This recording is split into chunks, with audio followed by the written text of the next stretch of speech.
Hello and welcome to ThePrint.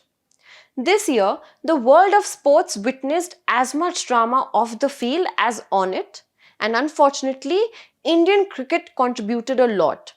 Language, to begin with, played a significant role.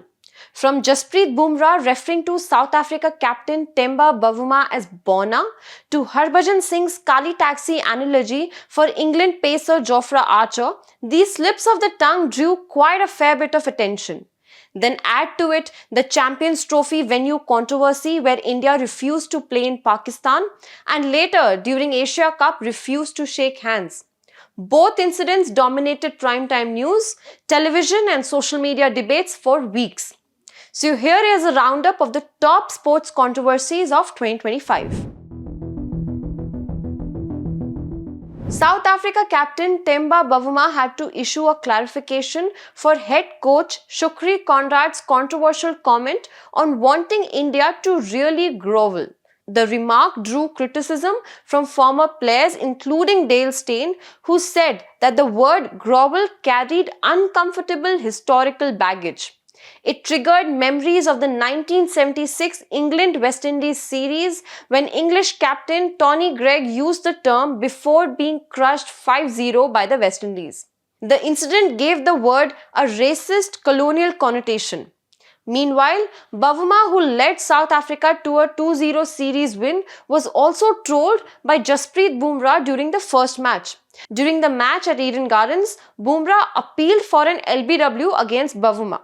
After the umpire turned down the appeal, Bumrah was heard on the stump mic discussing a potential review with wicketkeeper Rishabh Pant.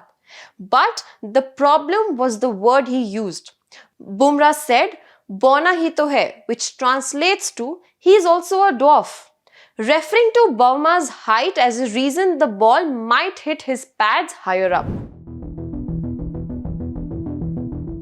Former Indian cricketer Harbhajan Singh, who was one of the commentators for the Indian Premier League, landed in hot water after he made a racist remark against English pacer Jofra Archer.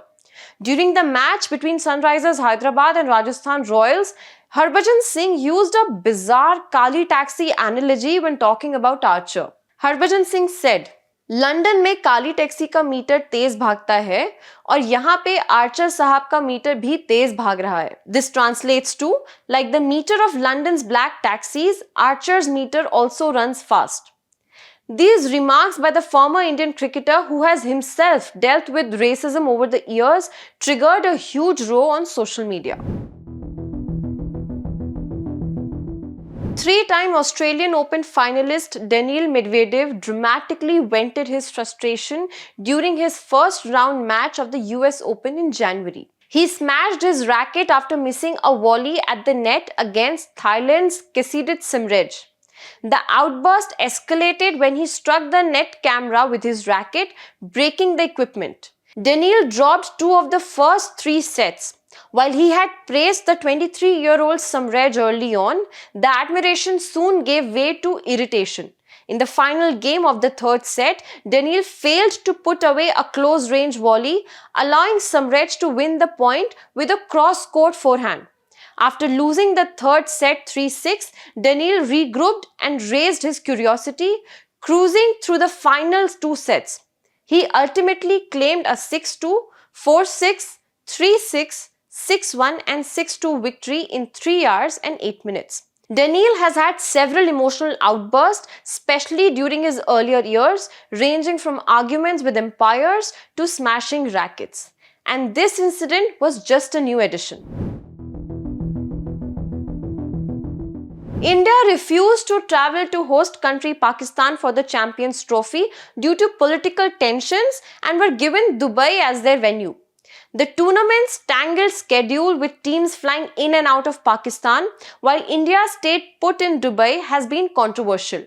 South Africa batter David Miller said it was not an ideal situation for his team to fly to Dubai for a match and then fly back to Lahore in less than 24 hours. Even Pakistan team had to jump on a jet and fly to Dubai rather than face India on home soil. India dominated the tournament with 4 convincing wins. It defeated Bangladesh and Pakistan by 6 wickets each, secured a 44-run victory over New Zealand, and overcame Australia by 4 wickets in the semi-final before winning the final against New Zealand.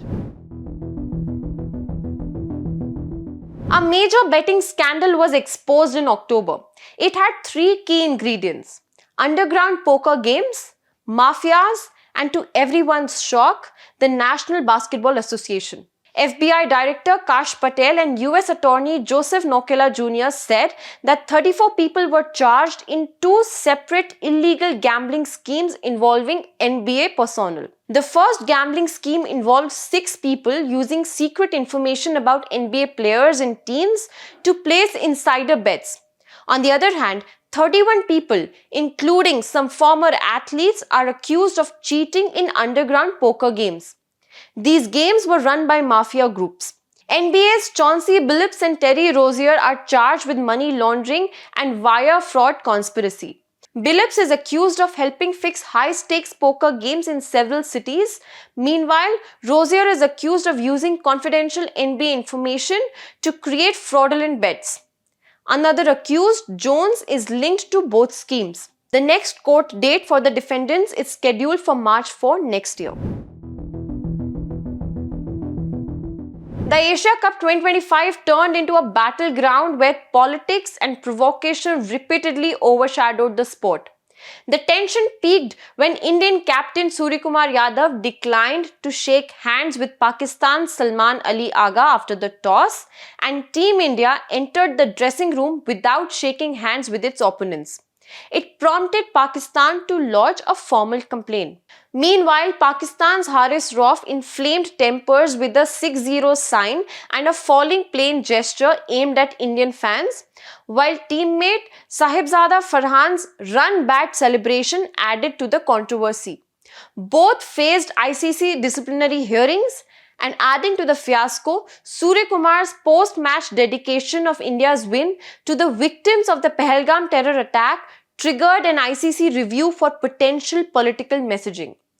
Administrative tensions also simmered, with reports that India had earlier considered withdrawing from the tournament and Pakistan later threatening to pull out.